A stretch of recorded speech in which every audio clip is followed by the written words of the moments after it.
dịka ụzọ a ga-esi wee kwalite ndị ụwa na-atụ n'ọnụ n'obodo site n'inye ha ezigbote nlekọta ahụike. John na Lucy Umenwa Foundation bụ otu nnọrọ onwe akpakọrọgo ngwongwo dị iche iche eji elekọta ahụike na ọgwụ dị iche iche eji enyere ahụike mmadụ aka nke dara ihe ruru nde naira 2 nye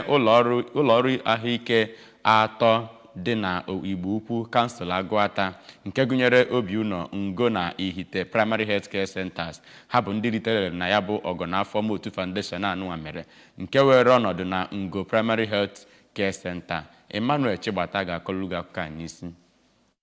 Foundation bụ nke ebidoro site n'aka ụmụaka late John Umenwa nakwa nwunye ya bụ Lucy ndị obodo Igbo Ukwu n'iji wee cheta nne na nna ha. Ya bụ foundation bụ nke ndị Genis Pharmaceutical Limited kwadoro, bụ nke bidoro n'afọ 2 gara aga site na ndebanye aha nke mmadụ 23 sitere na ezinụlọ Umasi Egbu nke Ngo Village Igbo Ukwu, ma bụrụkwa nke edebanyere aha ya na Anambra State Health Insurance Agency Asia. N'okwu ya dịka ọ na-enyefenye akụrụngwa ahụike nyegara ndị Primary Health Care Centers ka onyeisi nakwa osote onyeisi Genis Pharmaceuticals Maazị Emmanuel nakwa Chief Godwin Umenwa bụ nke pharmacist Nwaamaka Nzewi nọchitere kwuru na ya bụ enyemaka bụ n'iji wee nyere ya bụ obodo ha aka, ọkachasị ndị na-enwere ọka ọrịa ha, ma kwue na a ga na-eme ya kwa afọ ọbụla. Dịka onye na-achịkọba ya bụ foundation siri kwue bụ Prọfesọ Fabian Okafọ na ọgwụ ọtụtụ akụrụngwa nke ahụike bụ nke nyere Primary Health Care Center 3 ahụ bụ nke ruru nde naira 2, ma kọwaa na ọ ga-enye aka n'iji fụ na ahụike